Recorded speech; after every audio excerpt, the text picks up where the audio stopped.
Bienvenidos y bienvenidas a un nuevo episodio, el número 13 de esta primera temporada de nuestro ciclo de charlas que presentamos desde Utopía Urbana. Un ciclo que, como siempre decimos, no solamente nos enorgullece presentar, sino que también creemos que es un espacio indispensable para debatir las ciudades del futuro, para algo que es fundamental también justamente en la consecución de estos objetivos, principalmente en relación a los objetivos de desarrollo sostenible, que es generar y tejer redes, es conocer distintas experiencias, no cerrarnos únicamente a lo que sucede en América Latina, sino también cruzar el océano y encontrar distintas actividades, distintas políticas, distintas experiencias, distintos conocimientos de otros continentes, de otros países, porque si hay algo que creemos justamente desde Utopía Urbana es que somos movimiento, que estamos todo el tiempo conectados y que justamente es la experiencia lo que va a ser el día de mañana y lo que nos va a permitir, mejor dicho, el día de mañana llegar a construir las ciudades que tanto anhelamos y que tanto necesitamos como sociedad. Sin mucho más preámbulo, Maximiliano Scarlan, nuestro director de Utopía Urbana, te doy la bienvenida. ¿Cómo estás, Maxi? ¿Qué tal, ese? ¿Cómo estás? Muchas gracias. La verdad que sí, como decías vos, nos gusta esto de buscar el propósito que tenemos, que es ahondar hacia ciudades sostenibles. Y por eso, bueno, hoy estamos con este episodio en el cual la idea es conversar acerca de recorriendo el mundo con una visión sostenible. ¿Por qué decimos esto? Porque estamos con Pablo Moreno García, que es un arquitecto español, especialista en arquitectura bioclimática y eficiencia energética, pero también es director de Cosmic Stork, ¿no? Un canal de YouTube que recorre en el mundo, visibilizando de alguna forma, bueno, lo que son desafíos ambientales de ciudades y de regiones. Así que bueno, la idea era conversar un poco con él. Estuvieron en un montón de lugares del mundo. Ejemplos, estuvieron en Maldivas y no vieron solo lo paradisíaco, sino también vieron el lado B de esas cuestiones ambientales y problemas que hay en ese sentido. Estuvieron en muchos países y en muchas ciudades. Y la idea también era conversar con él acerca de todo esos aprendizajes que fueron teniendo. Pero bueno, sin más, Pablo, ¿cómo estás? Bienvenido. Primera Encantado, pregunta un que te placer. hacemos. Muchas Sí, gracias más, muchas gracias a todos vosotros por contar con nuestra presencia y encantado de charlar. Se aprende mucho de conversar, es lo que hace esa es la falta en idea. esta sociedad, conversar mucho más. Esa es No la tanto idea. Esa es la pantalla idea. al móvil y tanto ordenado. Tal cual. Bueno, te preguntamos para empezar y conocer un poquito más de Cosmic Stork, ese canal de Sí, YouTube que ustedes desarrollaste junto a tu pareja, este. sí. Bueno, ¿cómo nació la idea? ¿Cuál fue el propósito? ¿Cuántos países recorrieron? ¿Qué nos puedes Bueno, contar? de momento estamos en la fase preliminar de nuestra vuelta al mundo, que empezará en un año y medio, 2 años. Estamos adecuando el vehículo lo más sostenible posible, ¿no? Para recorrer todo el mundo, por supuesto Argentina, y nos tiramos 3, 4 años, lo que sea necesario, ¿no? Pero siempre nosotros nos apartamos un poco de las rutas turísticas y nos gusta encontrar la esencia de los países, ¿no? No lo que muestran todos los canales, ¿no? Lo bonito, ¿no? Sino sumergirnos desde otro punto de vista, ¿no? Sumergirnos con la gente que nos enriquece muchísimo, ¿no? Y desde el punto de vista personal, pero también derivado de mi profesión, pues a nivel urbanístico y arquitectónico, ¿no? Así que estamos de momento con una serie de preliminares de nuestros viajes. Hemos recorrido más de 20 países conjuntamente, yo unos 50 países, ¿no? Por mi parte, y la idea pues es los máximos posibles. O sea que, En ese recorrido, Pablo, que, bueno, contabas que 50 países, desde una mirada y desde una perspectiva urbana, también puesta en la sostenibilidad y también recurrente a lo largo del tiempo, porque los viajes imagino que no se dieron todos en un solo año y quizás hasta has vuelto hacia algunos países y eso te ha permitido ver cómo ha ido cambiando todo. En ese sentido, Pablo, contanos un poco cuáles crees o cuáles son los países que más te llamaron la atención y por qué. yo lo primero que tengo que hacer es dar las gracias a mis padres, porque desde pequeñito, desde que nací, me montaron en el coche y empezaron a recorrer Europa conmigo, ¿no? Y, y eso, pues, se ha nutrido dentro de mí y lo sigo haciendo, ¿no? Que desde pequeñito voy viajando, ¿no? Lo necesito. Nosotros tenemos una visión academicista, pero, pero que está muy restringida. Si no salimos y tenemos otra visión a nivel urbanístico o a nivel arquitectónico, no podemos complementarlo, ¿no? Entonces, es fundamental para cualquier profesional de nuestro sector conocer qué están haciendo nuestros compañeros, ¿no? ¿Qué países me gustan? Todos. No podría hablar de ningún país mal. Tengo una predilección por África. Me encanta cómo, frente a los problemas tan grandes que tenemos aquí, los resuelven de una forma tan bonita, tan agradecida, con pocos medios y sin darle importancia, relevancia a lo que lo hacemos nosotros en el mal llamado primer mundo, ¿no? Pero, pero bueno, todos los países que he visitado en Asia, en Japón, Sri Lanka, todos te enriquecen, todos tienen cosas bonitas para mostrarnos y con eso es lo que tenemos que quedarnos, ¿no?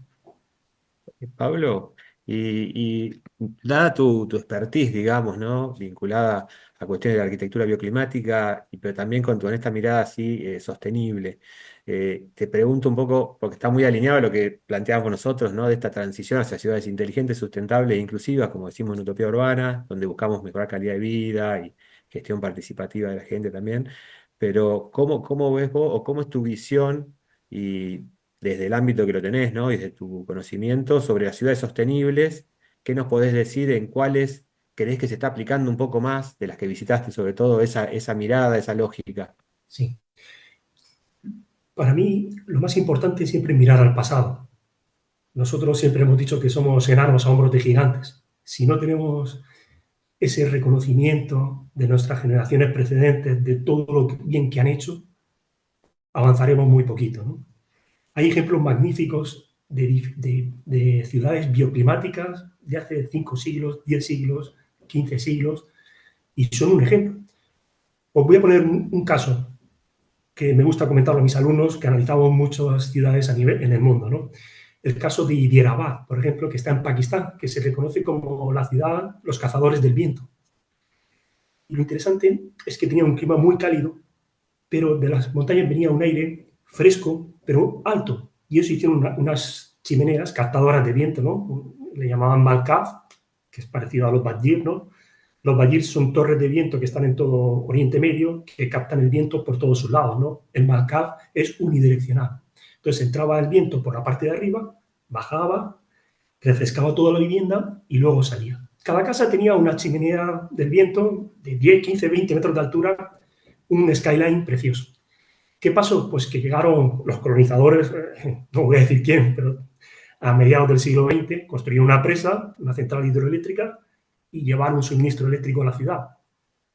Las ciudades dejaron las chimeneas, las derribaron todas, no queda ninguna y todos pusieron aires acondicionados, todo un sistema eléctrico.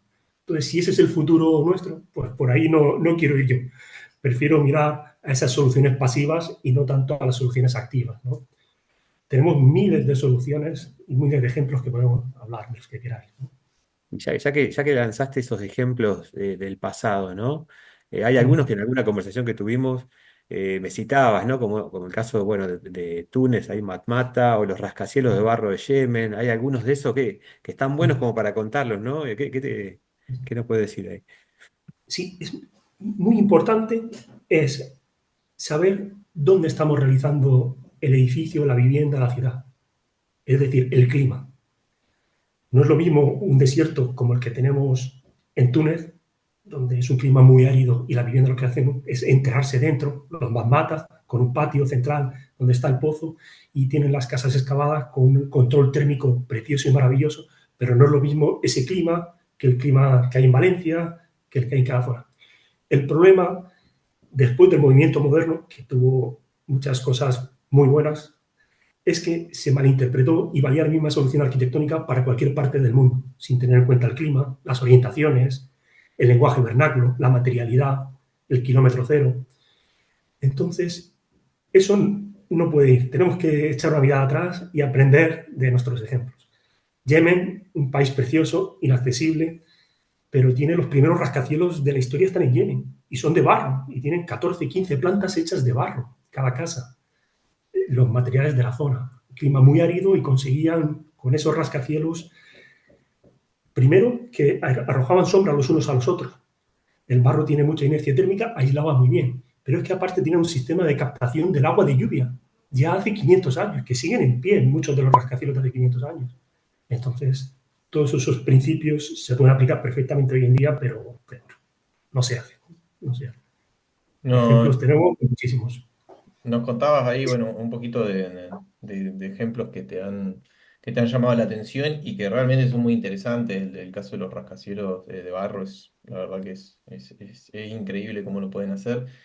Contanos por ahí un poquito de lo que son las Islas Maldivas, que bueno, tenés por un lado un paraíso y por el otro lado una ciudad oculta y un montón de cuestiones que quizás hay que tomar con pinzas. En ese sentido, vos que estuviste ahí, ¿qué nos puedes contar? Bueno, Maldivas es el país más plano del mundo. El más plano del mundo. La altura máxima es 1,5 metros. Es el primer país que va a desaparecer, en teoría, con el aumento del nivel del agua, ¿no? Las construcciones tradicionales, ¿con qué se hacían? Con coral. Están hechas con el coral que sacaban ahí, ¿no? Los turistas, cuando vamos ahí, vemos el paraíso, pero no vemos la cara de detrás. Y es la generación tremenda de residuos, ¿no? Para que os hagáis una idea, Malé, que es la capital, es la ciudad más densamente poblada del mundo. Si ponéis alguna imagen, no hay 1 metro cuadrado sin edificar, no queda espacio.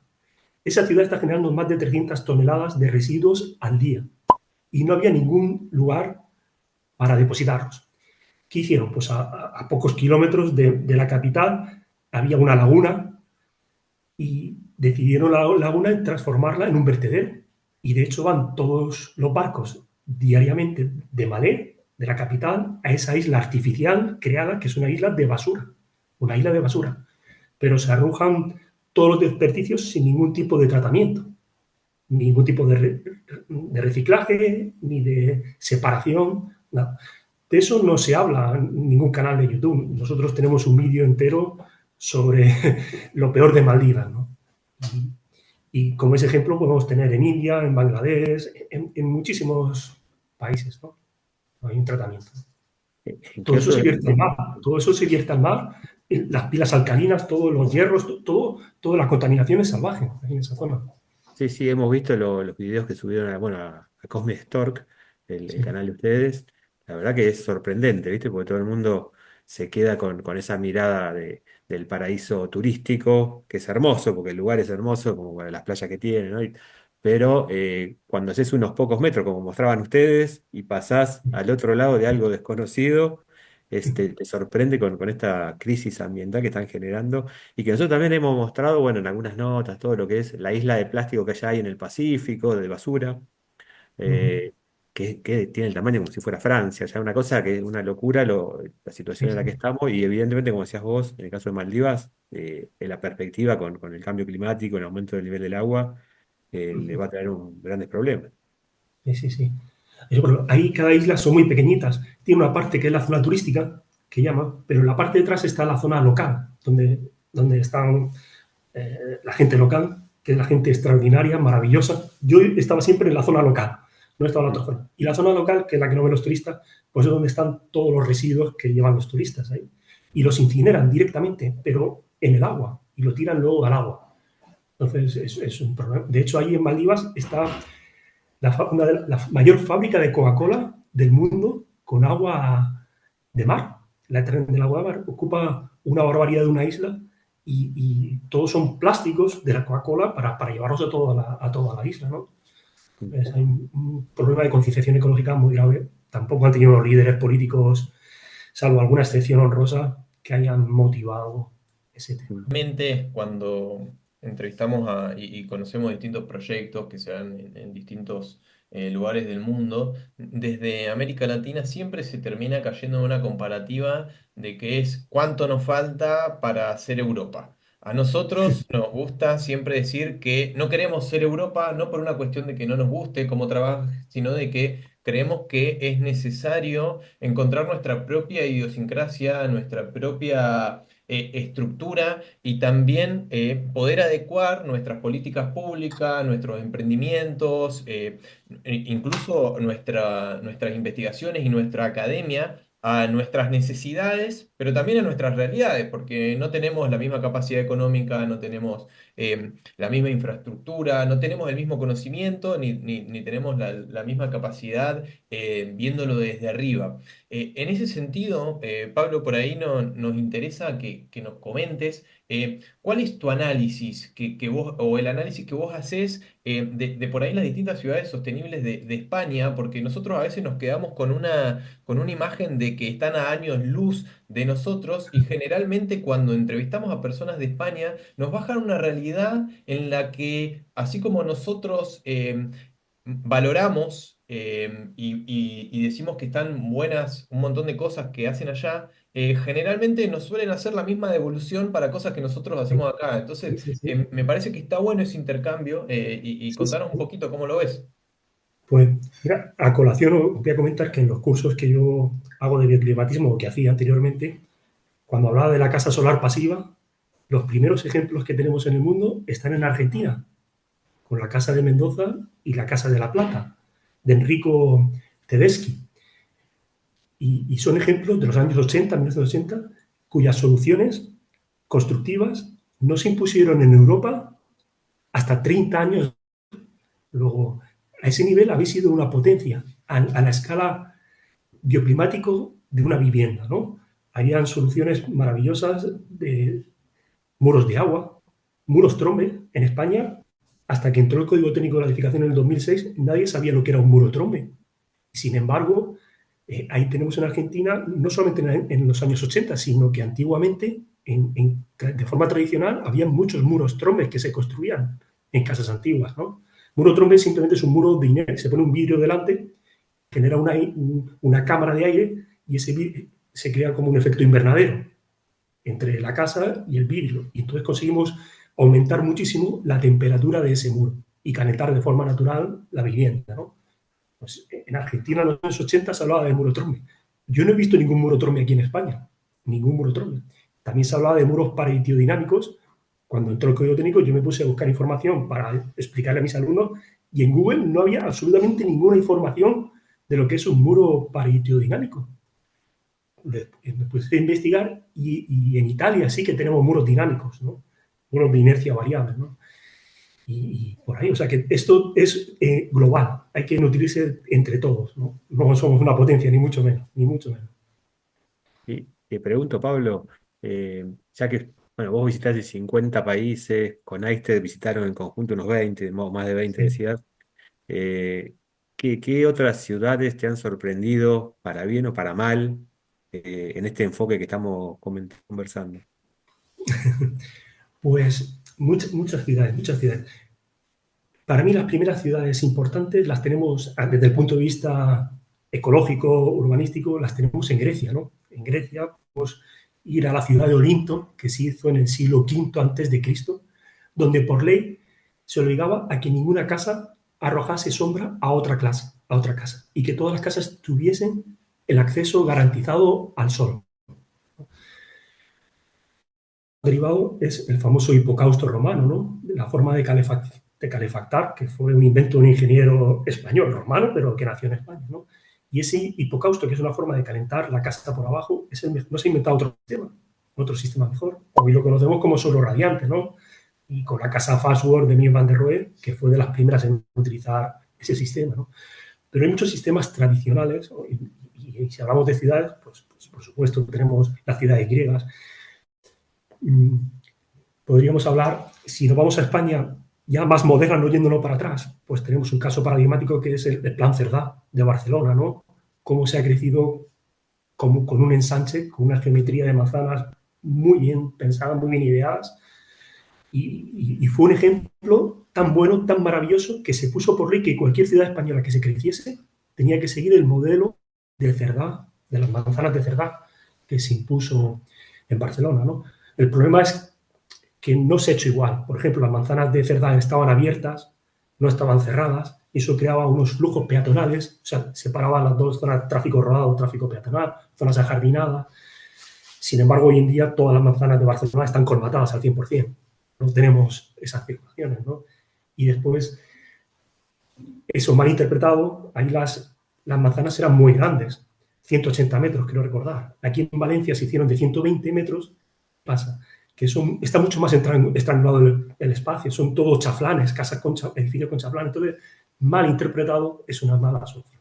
Pero ejemplos maravillosos tenemos, o la ciudad lineal de Madrid, de Arturo Soria, hay muchos ejemplos donde se han tenido en cuenta los conceptos ecológicos y bioclimáticos. Y estamos hablando hace 200 años, atrás, 150 años. Yo te hago una última, Pablo, que, bueno, se me ocurrió recién y ya después vamos redondeando si querés, Maxi. Em, ¿qué crees que es lo que está faltando? Generalmente uno cuando empieza a ver, digamos, hacia dónde apuntan las ciudades, entiende que la sustentabilidad o la consecución de los ODS no depende de un solo factor, sino que depende de varias aristas. Por un lado tenés, podemos simplificarlo diciendo que por un lado está la administración pública, por el otro lado está la academia, por el otro lado la ciudadanía y por el otro lado las empresas. ¿Qué pata ves más floja vos en ese sentido? ¿O cuál crees que es el principal impedimento a la hora de Sí, sí, avanzar? sí. Yo lo tengo clarísimo. Y es los legisladores, los que realizan una normativa sin sentido. Por ejemplo, aquí en España, en mi zona mediterránea, han implantado un sistema de climatización en las viviendas a nivel de Alemania. Es decir, tenemos que hacer totalmente herméticas las viviendas con unos aislamientos increíbles, unos recuperadores de calor, un trabajo de los puentes térmicos increíble, cuando aquí lo que se ha hecho siempre para ventilar en el Mediterráneo ha sido abrir las ventanas, ¿no? Entonces, nos obligan a estar encerrados dentro de una vivienda, tenemos que poner recirculadores de aire para que esa vivienda tenga condiciones hidrotérmicas saludables, con recuperadores de calor. Estamos complicando muchísimo todo, ¿no? Entonces, ese punto de vista, el Passive House funciona bien en algunas zonas. Hay un Passive House para la zona del Mediterráneo. Muy bien, apliquemos eso. Veamos la ventilación, las formas tradicionales de ventilar las viviendas, ¿no? Un exceso de legislación no es normal.